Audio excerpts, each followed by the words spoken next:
Hello. Guess what time it is? And I know y'all already know. It's story time. It's story time. This story is about a little girl going to school in the first grade. Okay? First grade year, I had a teacher named Miss Joseph. I was what people like to call loquacious, which means that I talked a lot. I was just used to being talkative, still am rather talkative.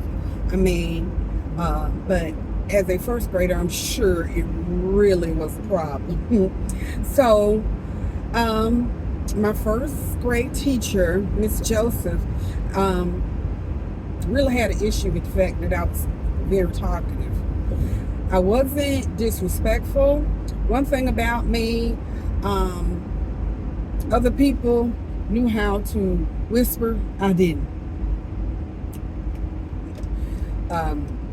It's just the way my vocal cords are, I guess.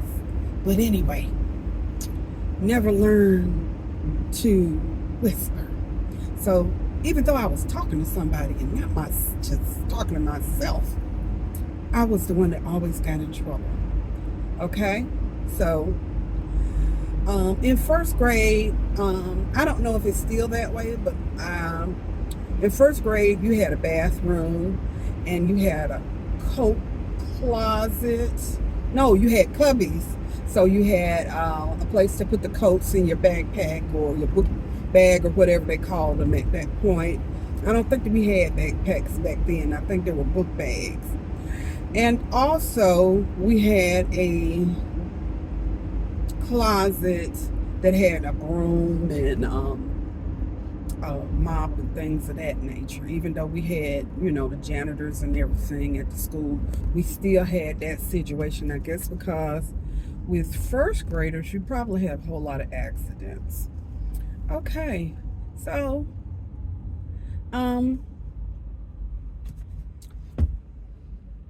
I can't remember the incident that caused this to happen, but Miss Joseph, I remember the first thing she did to me to try to keep me from talking was put masking tape over my mouth. She put masking tape over my mouth. And I had to sit in front of everybody with masking tape over my mouth. And of course, kids being kids, getting laughed at, and everything. But it was a thing of, now that's considered child abuse. Then it was child abuse. It's just that everybody is becoming real sensitive. And, it didn't kill me. I didn't get paddled that particular time. I did get paddled. Not only that, the paddle that they used to paddle us with, I don't know if it was because we were young and little, but that thing looked humongous. It looked humongous and it looked thick. But anyway, not only that, I had an incident that I'm not going to give her any leeway. I don't know if this woman is still alive or not, but I'm not going to give her any leeway on that one. She got so frustrated with me. And like I said, from talking, it wasn't so much that I was just talking to be talking. People would get my attention. I would answer them back or something like that. But in my answer, like I said, they knew how to, they knew how to whisper. I didn't. And I still don't. So it's a situation where she just got so fed up and she locked me in the little broom closet. She locked me in the broom closet. Let me tell y'all, a lot of people do a lot of things to kids because they know that these kids are afraid that they did something wrong to deserve something like that. And if they say something, they're going to get in trouble again. Okay? Because my mom had talked to me about talking. And I told her, I'm not the only one talking. They talking to me too. So, but she still told me, you shut up and hush your mouth.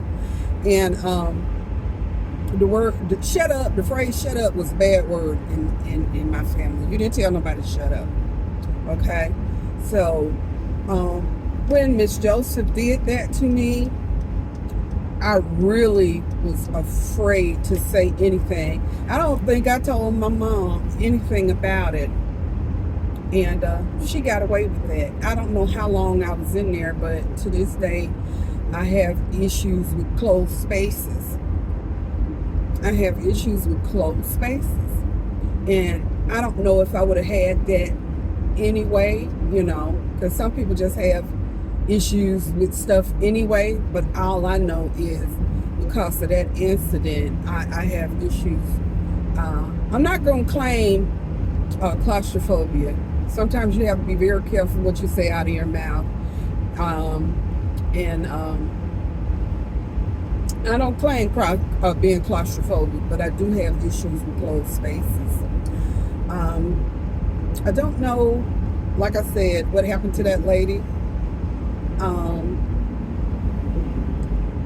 I don't know how many other children she did that kind of thing to. But that's my school story about my first grade teacher, who was a terrible to me because she did that. I never liked her again. I never had a problem with her, even when she put the masking tape on my mouth. But after she put me in the room closet, I really didn't like her after that. And I pray that what she did didn't cause her to have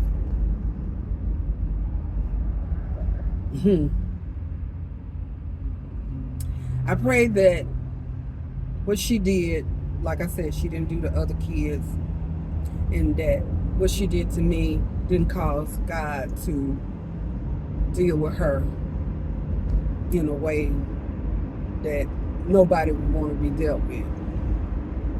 And that's one of the things you have to remember.